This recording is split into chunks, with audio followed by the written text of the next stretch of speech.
Hello दोस्तों, स्वागत है आपका मेरे चैनल मेरी भाषा संस्कृत में। कैसे हैं आप सब? अच्छे ही होंगे। मेरा नाम है पल्लवी शर्मा। तो दोस्तों, आज हम वैशेषिक दर्शन का अगला पाठ पढ़ेंगे, यानी तर्क संग्रह का अगला पाठ पढ़ेंगे। कल हमने यहाँ तक पढ़ा था, उसके 12 गुण पढ़ लिए थे। आज हम 13वां गुण पढ़ेंगे।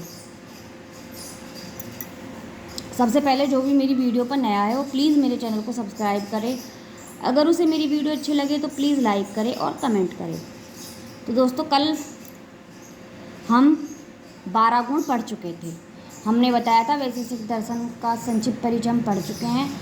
वैशेषिक दर्शन का मुख्य ग्रंथ होता है तर्क संग्रह। तर्क संग्रह में हमने 7 प्रकार के पदार्थ बताए थे। 7 पदार्थ में एक पदार्थ द्रव्य और दूसरा पदार्थ गुण। द्रव्य हम पढ़ चुके हैं, गुण चल रहा था। गुण के हम 12 प्रकार पढ़ चुके हैं। अब हम पढ़ेंगे 13वां प्रकार। 13वां कौन सा प्रकार होता है? द्रवत्व। तो हम द्रवत्व पढ़ेंगे। आद्य स्यंदना असमवायी कारणम। आद्य स्यंदना असमवायी कारणम, यह है द्रवत्व का लक्षण।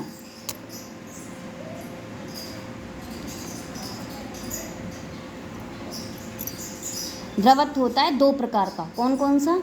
नंबर 1 सांसदिक और नंबर 2 नैमित्तिक। 2 प्रकार का द्रवत्व होता है। नंबर 1 सांसदिक और नंबर 2 नैमित्तिक। अब इसके स्थान और वृत्ति देख लेते हैं। इसकी स्थान और वृत्ति कौन कौन सी हैं? पृथ्वी, जल और तेज। यानी द्रवत्व जो है वो पृथ्वी में रहता है, जल में रहता है और तेज में रहता है। पृथ्वी में क्या होता है? घृतादौ अग्नितयोजन्य। घृतादौ अग्नितयोजन्य। और तेज में सुवर्णादौ में। तो इस प्रकार से द्रवत्व हो गया। अब आते हैं नंबर 14 स्नेह पर। स्नेह का लक्षण देख लेते हैं। चूर्णादि पिंडी भाव हेतुर्गुणः। चूर्णादि पिंडी भाव हेतुर्गुणः स्नेह। तो इस प्रकार से ये स्नेह का लक्षण हो गया। इसके 2 प्रकार होते हैं। 2 प्रकार का होता है। नंबर 1 उत्कृष्ट और नंबर 2 अपकृष्ट। उत्कृष्ट क्या होता है? घी, तेल आदि। और अपकृष्ट क्या होता है? अग्नि विरोधी जल। उत्कृष्ट होता है घी, तेल आदि। अपकृष्ट होता है अग्नि विरोधी जल। इसकी स्थानीय वृत्ति क्या होती है? नित्य और अनित्य। नित्य होता है परमाणु जल और अनित्य होता है स्थूल जल। नित्य होता है परमाणु जल और अनित्य होता है स्थूल जल। अब नंबर 15 शब्द। शब्द पढ़ेंगे। स्नेह हो गया, आप शब्द पढ़ेंगे। शब्द का क्या लक्षण है? श्रोत्रग्राह्यो गुणः शब्दः। श्रोत्रग्राह्यो गुणः शब्दः। इसके भी 2 प्रकार होते हैं। कौन कौन से? ध्वन्यात्मक और वर्णात्मक। ध्वन्यात्मक क्या होता है?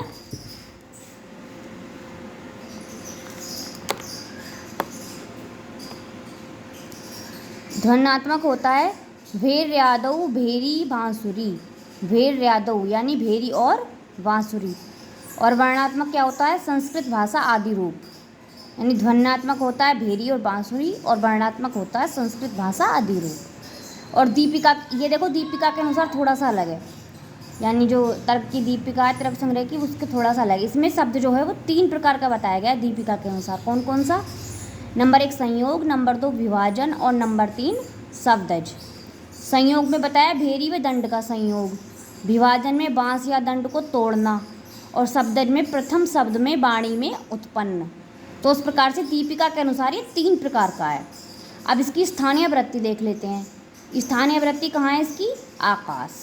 यानी शब्द जो है वो कहाँ रहता है? आकाश में। शाब्दी गुण त्रयम कुत्र अभिव्यंजते। यानी शाब्दी गुण जो है वो कहाँ पर अभिव्यंजित होता है? पंचीकृत तेजसी। यानी पंचीकृत तेजसी। इसका आंसर है पंचीकृत तेजसी। आगे चलते हैं। प्रश्न नंबर 16 बुद्धि। यानी 16वां गुण है बुद्धि, जिसे हम ज्ञान भी बोल सकते हैं। इसका लक्षण देख लेते हैं। सर्व व्यवहार हेतुर्गुणो बुद्धिर्ज्ञानम। सर्व व्यवहार हेतुर्गुणो बुद्धिर्ज्ञानम, ये होता है बुद्धि का लक्षण। बुद्धि भी 2 प्रकार की होती है। कौन कौन सी? नंबर 1 स्मृति, नंबर 2 अनुभव। नंबर 1 स्मृति, नंबर 2 अनुभव। संस्कार मात्र जन्यम ज्ञानम। स्मृति का लक्षण है संस्कार मात्र जन्यम ज्ञानम। नंबर 2 अनुभव। अनुभव का क्या लक्षण है? तद भिन्नम ज्ञानम। अनुभव का लक्षण है तद भिन्नम ज्ञानम। अब स्मृति भी 2 प्रकार की होती है। कौन कौन सी? नंबर 1 यथार्थ और नंबर 2 अयथार्थ। यथार्थ जो होती है वो है प्रमाजन्या और अयथार्थ होती है अप्रमाजन्या। तो इस प्रकार से स्मृति हो गई। अब देखो इन दोनों के हेतु भी होते हैं, स्मृति और अनुभव के हेतु। हेतु क्या है? भावना या फिर कह सकते हैं आत्मात्र वृत्ति। भावना और आत्मात्र वृत्ति ये इसके स्मृति और अनुभव के हेतु हैं। अब देखो अनुभव भी 2 प्रकार का बताया गया है। कौन कौन सा? नंबर 1 यथार्थ अनुभव और नंबर 2 अयथार्थ अनुभव। 2 प्रकार का अनुभव बताया गया है, यथार्थ अनुभव और अयथार्थ अनुभव। आगे चलते हैं। अब हम यथार्थ अनुभव और अयथार्थ अनुभव के बारे में जानेंगे कि आखिर यथार्थ अनुभव क्या होता है और अयथार्थ अनुभव क्या होता है।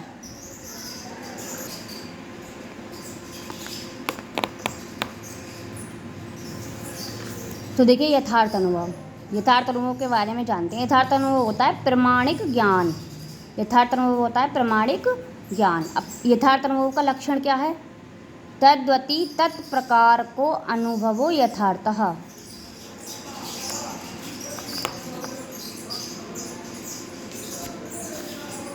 तद्वती तत्प्रकार को अनुभवो यथार्थः। इस प्रकार से यथार्थ अनुभव का लक्षण है।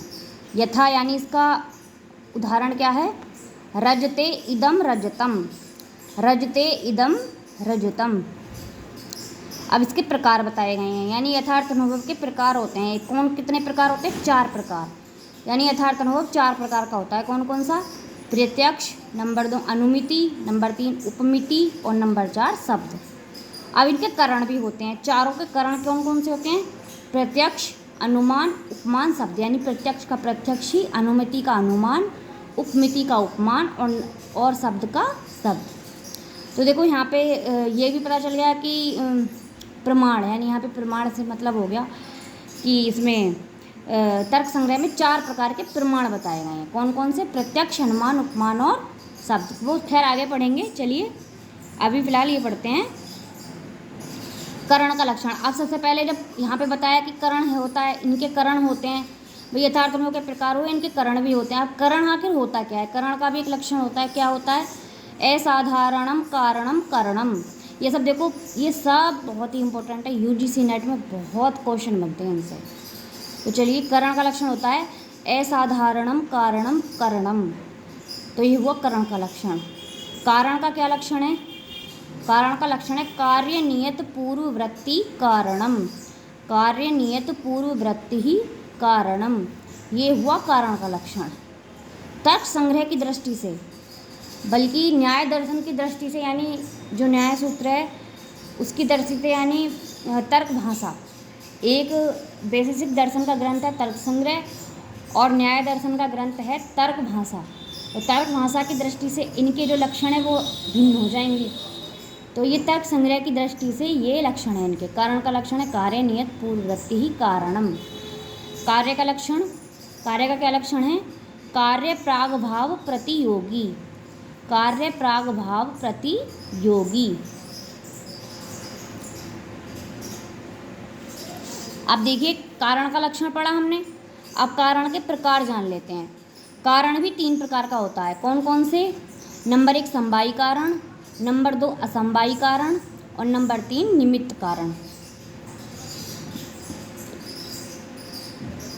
अब जो समवायी कारण है इसे उपादान कारण भी बोल सकते हैं हम। समवायी कारण का जो अपर नाम है वो है उपादान कारण।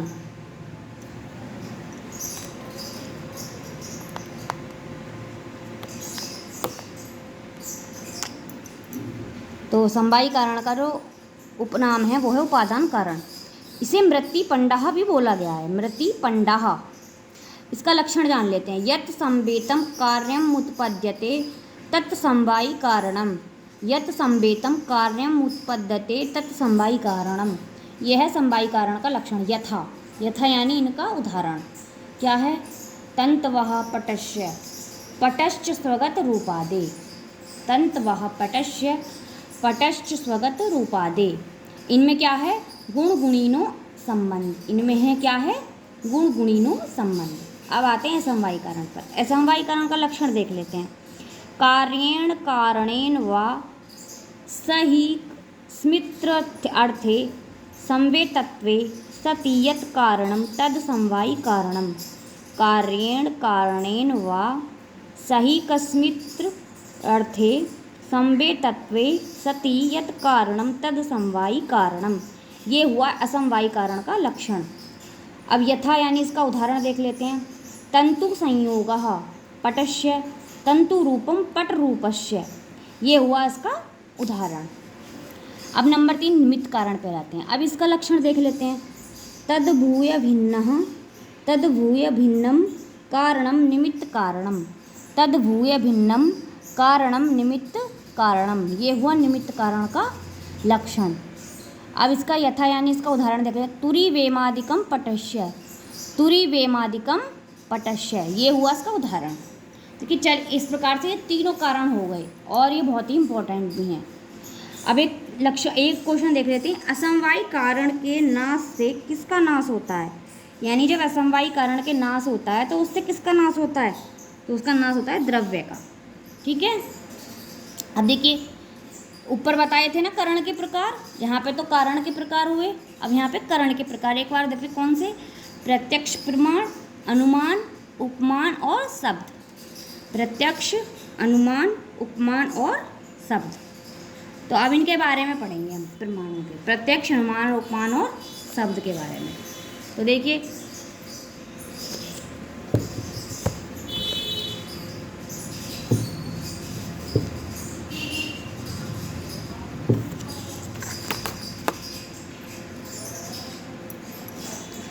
प्रत्यक्ष का लक्षण। सबसे पहले प्रत्यक्ष पढ़ेंगे। प्रत्यक्ष का लक्षण क्या बताया गया तर्क संग्रह की दृष्टि से? प्रत्यक्ष ज्ञान कारणम प्रत्यक्षम। दो लक्षण बताए गए हैं इसके। प्रत्यक्ष ज्ञान कारणम प्रत्यक्षम या फिर इंद्रियार्थ सन्निकर्ष जन्यम ज्ञानम प्रत्यक्षम, इंद्रियार्थ सन्निकर्ष जन्यम ज्ञानम प्रत्यक्षम। ये हुए प्रत्यक्ष के दोनों लक्षण। अब इसके प्रकार देख लीजिए। इसके दो प्रकार हैं। कौन कौन से? निर्विकल्पक और सविकल्पक। Number 1 निर्विकल्पक, number 2 सविकल्पक। निर्विकल्पक का लक्षण वो क्या है? निष्प्रकारकम ज्ञानम, निष्प्रकारकम ज्ञानम। यथा क्या है यानी इसका उदाहरण? किंचिदीदमिति, किंचिदीदमिति। ये हुआ निर्विकल्पक का लक्षण। और सविकल्पक का लक्षण क्या है? सप्रकारकम ज्ञानम, सप्रकारकम ज्ञानम। इसका उदाहरण क्या हुआ? यथा डित्थो अयम, ब्राह्मणो अयम, श्यामो अयम इति। डित्थो अयम, ब्राह्मणो अयम, श्यामो अयम इति। ये हुआ सविकल्पक का उदाहरण। अब देखिए ये हुआ प्रत्यक्ष के प्रकार। अब देखिए यहाँ पे एक शब्द आया इंद्रियार्थ सन्निकर्ष। अब देखिए इसमें यहाँ पे प्रत्यक्ष में इंद्रियार्थ सन्निकर्ष 6 प्रकार के बताए गए हैं। इंद्रियार्थ सन्निकर्ष कितने प्रकार के बताए गए हैं? 6 प्रकार के। कौन कौन से? नंबर 1 संयोग, नंबर 2 संयुक्त समवाय, नंबर 3 संयुक्त संवेद समवाय, नंबर 4 समवाय, नंबर 5 संवेद समवाय और नंबर 6 विशेषण विशेष्य भाव। ये 6 प्रकार के इंद्रियार्थ सन्निकर्ष हैं। संयोग, संयुक्त समवाय, संयुक्त संवेद समवाय, समवाय, संवेद समवाय, विशेषण विशेष्य भाव। और कभी कभी इन्हें इसी लाइन में यानी इसी पंक्ति में याद भी करना होता है। कभी कभी इन्हें इसी लाइन में और इसी पंक्ति में याद भी करना होता है। कभी कभी ये रो वाइज भी आ जाते हैं, पंक्ति वाइज। यानी सब संयोग के बाद क्या आएगा? संयुक्त समवाय, संयुक्त समवाय के बाद आएगा संयुक्त संवेद समवाय, फिर उसके बाद समवाय, संवेद समवाय, विशेषण विशेष्य भाव। अब देख लेते हैं इनमें क्या होता है। संयोग में क्या है? चक्षु से घट का प्रत्यक्ष। संयोग में है चक्षु से घट का प्रत्यक्ष। संयुक्त समवाय में क्या है? घट के रूप का प्रत्यक्ष। संयुक्त संवेद समवाय में क्या है? रूपत्व जाति का प्रत्यक्ष। समवाय में क्या है? श्रोत्र से शब्द का प्रत्यक्ष। यानी इसमें परमाणु विशेष संबंध है। परमाणु विशेष संबंध से इसमें है श्रोत्र से शब्द का प्रत्यक्ष। संवेद समवाय में क्या है? शब्दत्व का प्रत्यक्ष। विशेषण विशेष्य भाव में है अभाव का प्रत्यक्ष। ये इसमें समवाय का प्रत्यक्ष भी कह सकते हैं, पर ये सबसे इम्पोर्टेंट है अभाव का प्रत्यक्ष। तो इस प्रकार से ये 6 प्रकार के इंद्रियार्थ सन्निकर्ष हो जाते हैं। आगे पढ़ेंगे हम अनुमान प्रमाण। अब आएंगे अनुमान पर। अनुमान का लक्षण देख लेते हैं। नंबर 2 अनुमान। अनुमान का क्या लक्षण है? अनुमितिकरणम अनुमानम। अनुमितिकरणम अनुमानम, ये हुआ अनुमान का लक्षण। इसका व्याप्ति ज्ञान क्या है? करण। अनुमान का व्याप्ति ज्ञान क्या है? करण। अब देखिए इसमें आया अनुमितिकरणम अनुमानम, यानी इसमें फिर देखते हैं अनुमिति का क्या, अनुमिति क्या है। अनुमिति का लक्षण देखेंगे। अनुमिति का लक्षण क्या है?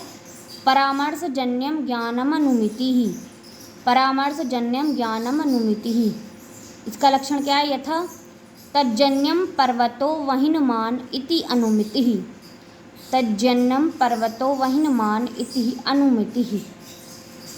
तो ये हुआ अनुमिति का लक्षण। अब इस लक्षण में आ रहा है परामर्श। परामर्श क्या होता है? अब सबसे पहले फिर परामर्श देखते हैं। जब इसमें परामर्श आ गया तो परामर्श का लक्षण देखना पड़ेगा। परामर्श का क्या लक्षण होता है? व्याप्ति विशिष्ट पक्ष धर्मता ज्ञानम परामर्शः। व्याप्ति विशिष्ट पक्ष धर्मता ज्ञानम परामर्शः। अब देखिए व्याप्ति विशिष्ट, व्याप्ति और इसमें पक्ष धर्मता, अब इन दोनों का भी लक्षण हमें जानना होगा। तो नीचे है। सबसे पहले परामर्श का उदाहरण देख लेते हैं। वहिन व्याप्य धूमवान्यः पर्वत इति ज्ञानम परामर्शः। वहिन व्याप्य धूमवान्यः पर्वत इति ज्ञानम परामर्शः, ये हुआ परामर्श का उदाहरण। आप चलते हैं, इसमें व्याप्ति आया ना, व्याप्ति का लक्षण देख लेते हैं। यत्र यत्र धूम तत्र तत्र अग्नि इति सहचार्यो नियमो व्याप्ति। यानी यत्र यत्र धूम तत्र तत्र अग्नि, यही क्या है? सहचार्य नियम है व्याप्ति का। तो ये इस व्याप्ति का लक्षण है। यानी यत्र यत्र, जहाँ जहाँ धुआं होता है वहाँ वहाँ अग्नि होती है। यही क्या है? यही सहचार्य नियम है। अब पक्षधर्मता का लक्षण देख लेते हैं। पक्षधर्मता का लक्षण होता है व्याप्यस्य पर्वतादिवृत्तित्वं पक्षधर्मता। व्याप्यस्य पर्वतादिवृत्तित्वं पक्षधर्मता। आगे चलते हैं। अब अनुमान के प्रकार देखेंगे।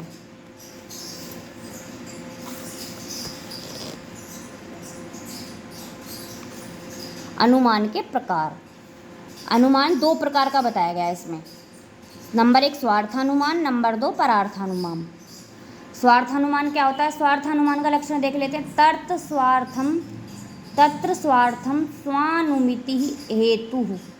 तत्र स्वार्थम स्वानुमिति हेतु, ये हुआ स्वार्थानुमान का लक्षण। आगे देखते हैं परार्थानुमान। परार्थानुमान का लक्षण क्या है? यत्तु स्वयं धूमादग्निमनुमाय परम प्रतिबोधयितुं पंचावयव वाक्यं प्रयुज्यते तत्परार्थानुमानम्। यत्तु स्वयं धूमादग्निमनुमाय परम प्रतिबोधयितुं पंचावयव वाक्यं प्रयुज्यते तत्परार्थानुमानम्, ये हुआ परार्थानुमान का लक्षण। अब देखो इस परार्थानुमान में 5 प्रकार के अवयव के बारे में बोला गया है। 5 अवयव। तो ये 5 अवयव होते कौन कौन से हैं? ये होते हैं नंबर 1 प्रतिज्ञा, नंबर 2 हेतु, नंबर 3 उदाहरण, नंबर 4 उपनय और नंबर 5 निगमन। ये लाइन से भी याद होनी चाहिए, रो से। प्रतिज्ञा, हेतु, उदाहरण, उपनय और निगमन। अब इनके हेतु देख लेते हैं, यानी 5 अवयव के हेतु। हेतु क्या होते हैं? प्रतिज्ञा का है पर्वतो वहिनमान। हेतु का है धूमवत्वात्। उदाहरण का है यो यो धूमवान स वहिनमान। उपनय तथा चायम। निगमन का तस्मात् तथा। तो इस प्रकार से 5 अवयव हैं और इनके ये हेतु हैं। अब देखिए स्वार्थानुमिति और परार्थानुमिति भी देख लेते हैं। स्वार्थानुमिति और परार्थानुमिति। स्वार्थानुमिति और परार्थानुमिति का करण यानी करण का जो करण होते हैं, इनके करण का क्या है, लिंग परामर्श है, लिंग परामर्श होता है करण इनका। और लिंग परामर्श का लक्षण क्या होता है, लिंग परामर्शो अनुमानम, यानी अनुमान का लक्षण एक ये भी हो सकता है, लिंग परामर्शो अनुमानम, क्योंकि अनुमान में ये लिंग परामर्श होता है। और इसका जो उदाहरण है वो क्या है, वही व्याप्य धूमवान्यम पर्वतः इति ज्ञानमुत्पद्यते, वही व्याप्य धूमवान्यम पर्वतः इति ज्ञानमुत्पद्यते। तो ये लिंग परामर्श का उदाहरण हो सकता है। अब देखिए इसमें लिंग जानते हैं, लिंग क्या होते हैं। तो लिंग इसमें 3 प्रकार के बताए गए हैं। 3 प्रकार के कौन कौन से, नंबर 1 अन्वय व्यतिरेकी, नंबर 2 केवलान्वयी, नंबर 3 केवल व्यतिरेकी। अन्वय व्यतिरेकी, केवलान्वयी और केवल व्यतिरेकी। अब अन्वय व्यतिरेकी का लक्षण क्या होता है, अन्वयेन व्यतिरेकेण च व्याप्तिम दवन्य व्यतिरेकी, अन्वयेन व्यतिरेकेण च व्याप्तिम अन्वय व्यतिरेकी। ये हुआ अन्वय व्यतिरेकी का लक्षण। तो इसका उदाहरण क्या है,